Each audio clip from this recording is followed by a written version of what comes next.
Bismillahirrahmanirrahim. Assalamualaikum warahmatullahi wabarakatuh.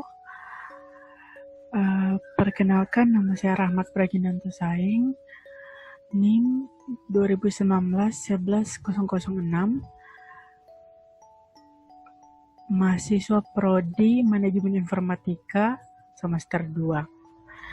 Baiklah, pada kesempatan kali ini saya akan mempresentasikan materi konseptual database dari mata kuliah Praktikum Sistem Basis Data.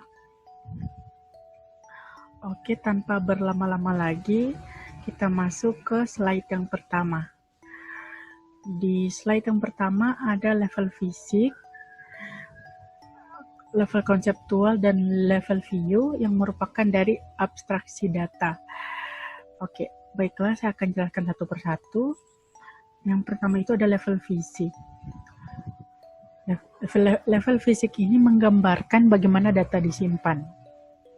Jadi pada level fisik, dia akan menunjukkan soal atau tentang alur bagaimana data itu dibuat. Ya, kira-kira serupa diagram alur flowchart. Jadi kayak mulai dari mananya, lalu melalui proses, dan sampai akhir outputnya itu bagaimana. Jadi level fisik begitu kira-kira. Selanjutnya ada level konseptual. Nah, di level konseptual ini dia menggambarkan data apa yang akan disimpan. Nah, setelah tadi ditunjukkan bagaimana proses penyimpanan datanya, pada konseptual ini dia akan memperlihatkan bagaimana data disimpan sehingga dapat mengeluarkan output dalam bentuk kotak maupun garis, atau biasa juga disebut dalam bentuk diagram. Selanjutnya ada level view. Nah, di level view ini kita sebagai user bisa melihat data hasil outputnya bagaimana nanti, sehingga kita dapat memantau atau mengkoreksi siapa tahu ada data yang salah. Nah, selanjutnya itu ada pada slide berikutnya arsitektur sistem database. Jadi dalam arsitektur sistem database ini, dalam arsitekturnya user atau pemakai dilambangkan dengan A1, A2, B1, maupun B2. Sebenarnya ini sisa sebagai perlambangan atau kayak penggambarannya saja. Nah, dia punya alur sama saja, yaitu yang pertama dari pemakai, dia menggunakan bahasa pemrograman. Nah, ini sama semua. Kemudian dia turun menjadi pandangan eksternal. Jadi di sini dia itu maksudnya menganalisis atau berlogika. Nah, setelah itu dari dia berlogika tadi di pemetaan konseptual, jadi mulai difilter lagi yang penting-pentingnya. Nah, setelah dari pemetaan konseptual eksternal, lalu dia muncul satu gambaran pandangan konseptual. Lalu pemetaan secara fisik, lalu digambarkan, lalu dia akan muncul dalam bentuk yang telah ditentukan, maksudnya dalam bentuk diagram atau maupun nanti bentuknya akan bagaimana, atau dalam bentuk grafis sesuai data atau tipikal output yang akan disukai oleh user. Nah, di sini ada DBMS sama DBA. Selanjutnya ini akan dijelaskan pada slide berikutnya. Oke, selanjutnya kita masuk ke slide yang kedua.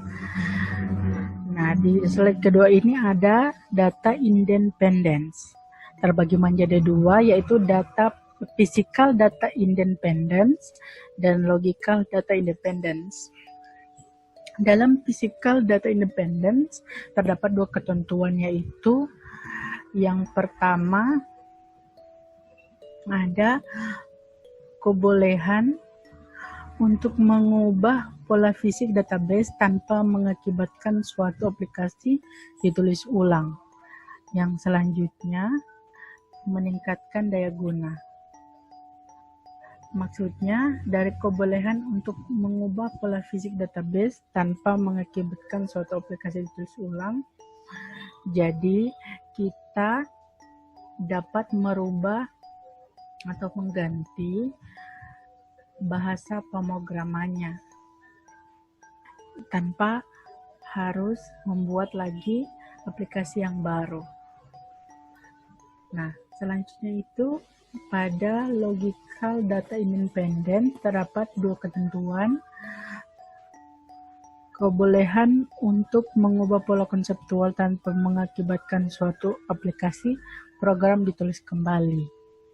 Dan yang kedua, terdapatnya perubahan pola level konseptual baik penambahan dan pengurangan struktur logis. Jadi pada logical data independence ini kita dapat mengubah pola konseptual tanpa mengakibatkan suatu program aplikasi ditulis kembali. Mungkin kita tidak harus membuat atau menulis kembali bahasa pemrograman dan mungkin setelah kita membuat bisa dihapus dan ditambahkan bahasa pemrograman yang baru. Kira-kira begitu. Mungkin nanti Pak bisa jelaskan lebih lanjut. Selanjutnya terdapat perubahan level.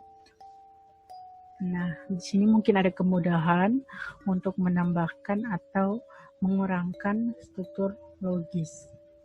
Selanjutnya di bahasa yang data definition language atau DLL itu memiliki ketentuan suatu notasi yang spesifik untuk mendefinisikan skema basis data.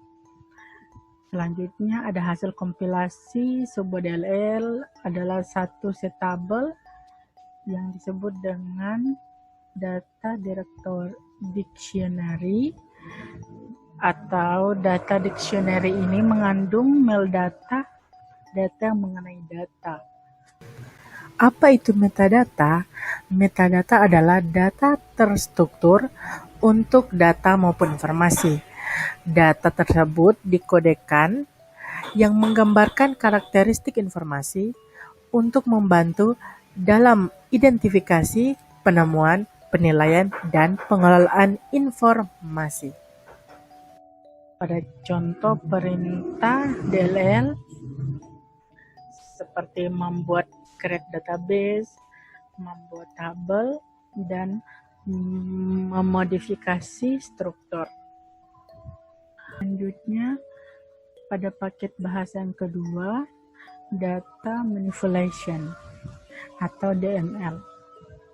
Nah, DML ini yaitu bahasa yang memperbolehkan user untuk mengakses dan memanipulasi data yang telah diorganisasikan sebelumnya dalam model data.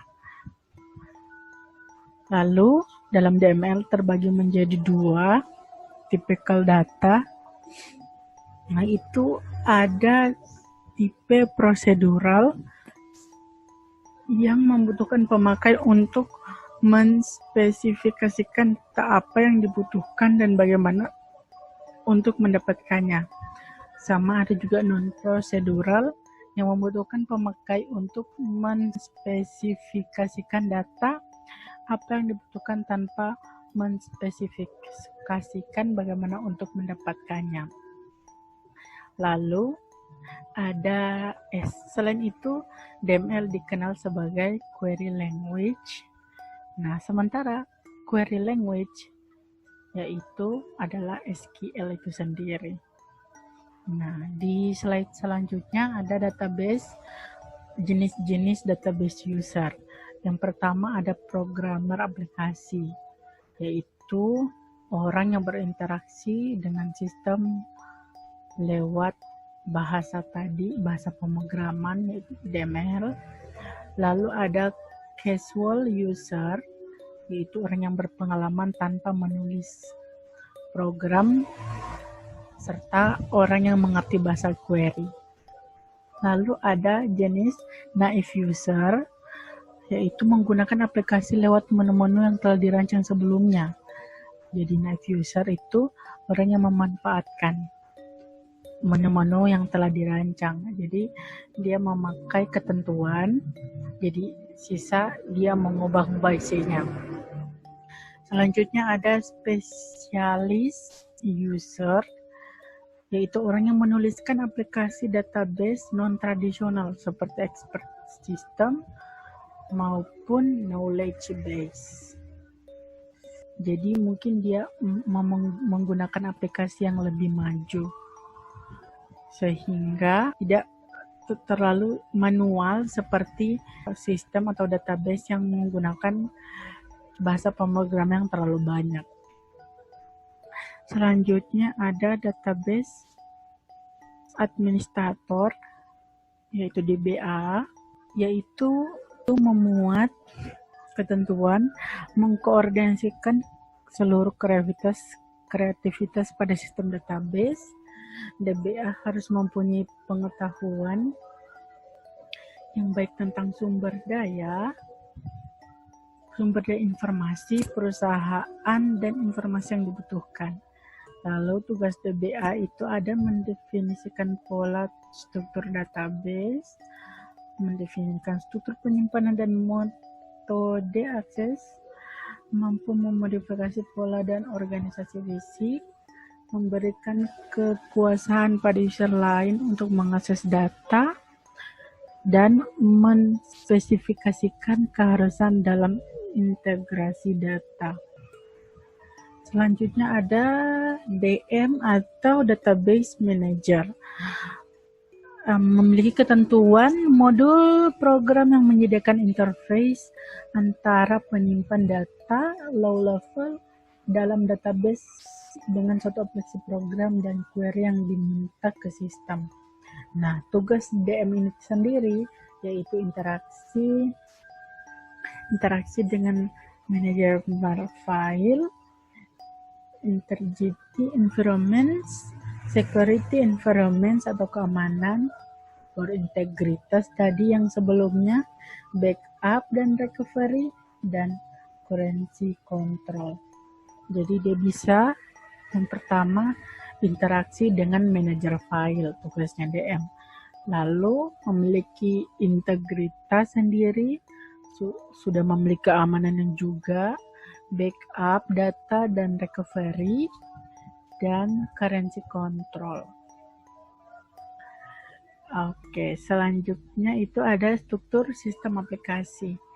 Jadi tadi kan sudah dijabarkan user-usernya. Nah, itu bisa dilihat ada naive user. Nah, naive user ini yang orang pada umumnya menggunakan aplikasi. Nah, sementara aplikasi programmer itu langsung dia menggunakan sistem call. Nah, ini yang casual user, dia menggunakan query. Nah, ini yang DBA, sisa menggambar pola database dan langsung di DLL compiler, objek kode. Oh ya, kalau naif sama programmer aplikasi dia sisa kita menggunakan kode aplikasi. Nah, atau biasa juga ini query process. Nah, kalau yang DBA ini langsung dia masuk ke data dictionary. Lalu dari objek kode objek kode aplikasi, dia masuk ke database manager, file manager, dan file data. Ada tambahan yang terakhir. Nah, pada gambar arsitektur aplikasi itu menggambarkan bagaimana suatu database dalam perusahaan. Pertama, mulai dari user atau pengguna, lalu menggunakan aplikasi, jadi user sebagai klien.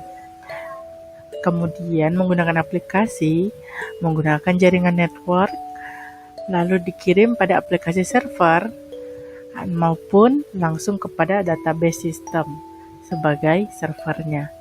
Nah, two-tier application adalah sebuah model komunikasi langsung yang terjadi antara klien maupun server. Tidak ada perantara antara klien dan server. Aplikasi ditempatkan pada komputer, klien dan mesin, database dijalankan pada server jarak jauh. Sementara pada three-tier application biasanya terdiri dari 3 lapisan, yaitu client layer, business layer, dan data layer. Untuk itu dari saya mungkin sekian. Mohon maaf apabila banyak sekali kekurangan, karena sejujurnya saya juga belum terlalu paham soal materi ini. Makasih banyak sudah, dan semoga pandemi COVID-19 ini bisa cepat selesai, dan semoga atas kekurangan dan banyak kesalahan dari saya bisa dimaklumi, karena saya juga belum terlalu paham. Terima kasih sudah mengapresiasi dari video saya. Wassalamualaikum warahmatullahi wabarakatuh.